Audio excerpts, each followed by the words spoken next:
माननीय मुख्यमंत्री देवेंद्रजी फडणवीस साहेब, दोन्ही उपमुख्यमंत्री माननीय एकनाथजी शिंदे साहेब, अजितदादा, आमचे पक्षप्रमुख, या सभागृहाचे सदस्य, राज्याचे मुख्यमंत्री माननीय उद्धवजी ठाकरे साहेब, त्याचप्रमाणे प्रवीणजी दरेकर, सतीश पाटील, शशिकांतजी शिंदे, अनिल परबजी, आशिषजी शेलार, या सगळ्यांनी माझ्याविषयी खऱ्या अर्थानं सद्भावना व्यक्त केल्या आणि 10वीला असताना अशा पद्धतीने निरोप समारंभ झाला होता शाळेत. त्याच्यानंतर पहिल्यांदा असा निरोप समारंभ होत आहे.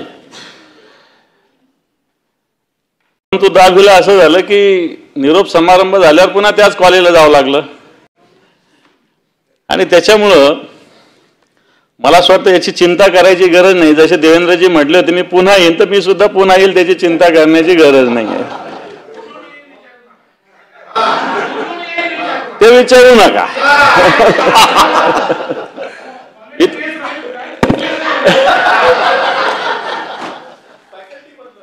आणि मी सगळ्यात महत्त्वाचं सगळ्यांनी एक सांगितलेलं आहे की मी एक कार्यकर्ता आहे, मी एक शिवसैनिक आहे. त्याच्यामुळे आता महिना दीड महिन्यापूर्वी विराट कोहली रिटायर झाले, रोहित शर्मा रिटायर झाले, पण त्यांनी फक्त सांगितलं की आम्ही कसोटी खेळणार नाही, बाकी वन डे आणि 2020 खेळणार. तसं मी फक्त इथे येणार नाही, बाकी माझ्या सगळ्या मॅचेस चालू राहतील सभापती महोदय. त्याच्यामुळं मी सगळ्या पदावर, पण सगळे जण हे विसरले की मी शिवसेनेचा नेता सुद्धा झालो आता. आणि शिवसेनेत पक्षप्रमुखानंतर नेता हा एक महत्त्वाचा असतो आणि तो फार कमी वयात मला संधी मान्य पक्षप्रमुखामुळे उद्धवजी ठाकरे साहेब, कारण एवढे ज्येष्ठ नेते मधुकर दादा असतील, दिवाकरजी रावते साहेब असतील, लीलाधर डाके असतील, दत्ताजी साळवी साहेब असतील, खैरे साहेब असतील, मनोहर जोशी सर, सुधीर भाऊ, प्रमोदजी नवलकर या सभागृहाचे राहिलेले.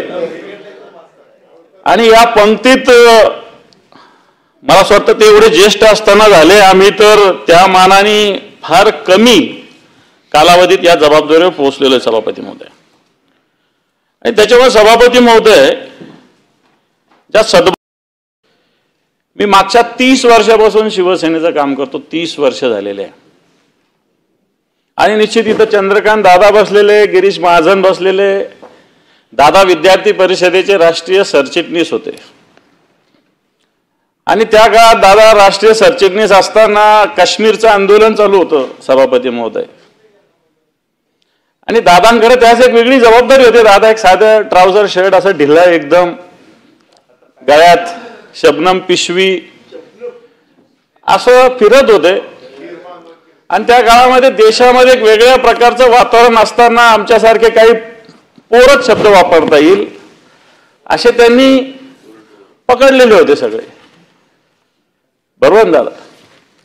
आणि मग त्यावेळेस ते काय करत होते मी सांगणार नाही आणि आम्ही काय केलं तेही सांगणार नाही, कारण काश्मीरचं आंदोलन होतं.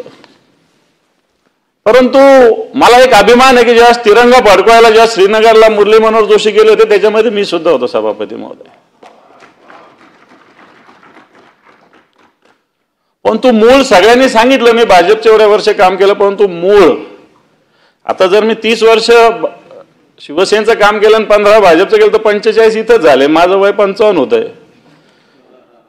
परंतु मी एक 10व्या वर्षापासून संघाच्या शाखेशी संबंधित असलेलो आहे आणि त्याच्यामुळं बेसिक मी ते काम केलेलं आहे सभापती महोदय. आणि मला असं वाटत नाही की आमच्या जिल्ह्यात असो जिथं जिथं संघाने चांगलं काम केलं तिथं तिथं शिवसेना रुजलेली सभापतीमध्ये, कारण हिंदुत्वाचा विचार होता. आणि त्यावेळेची भाजपची विचारसरणी थोडीशी लोकांना अशी अग्रेसिव्ह वाटायची नाही. आणि मग जिथं जिथं संघाचा विचार होता तिथं तिथं शिवसेना नैसर्गिकरित्या रुजली सभापती महोदय. आणि मी शिवसेनेचं काम शिवसेना प्रमुख मान्य, कारण संभाजीनगर कसं आहे मला ते सगळ्यांना माहिती आहे. एक करवट त्या काळात एखाद्या हिंदूंना जगणं सुद्धा मुश्किल होतं त्या काळात. आणि त्या काळात शिवसेना प्रमुखाच्या विचाराने आम्ही संघटनेचं काम केलं. निश्चित अनेक केसेस झाल्या माझ्यावर, 2-3दा तडीपारीच्या ऑर्डर निघाल्या, पण गृहमंत्री चांगले होते. आताचे गृहमंत्री जसे होते तसे, त्यामुळे फार काही मला बाहेर जावं लागलं नाही. त्यास मग RR पाटील होते वगैरे वगैरे होते.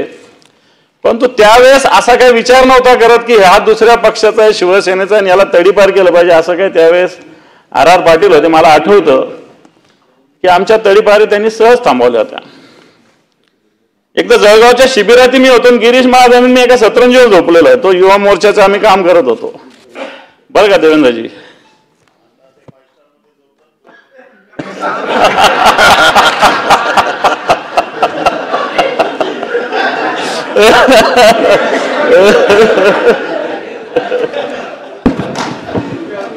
सभापती महोदय, पण हे सगळे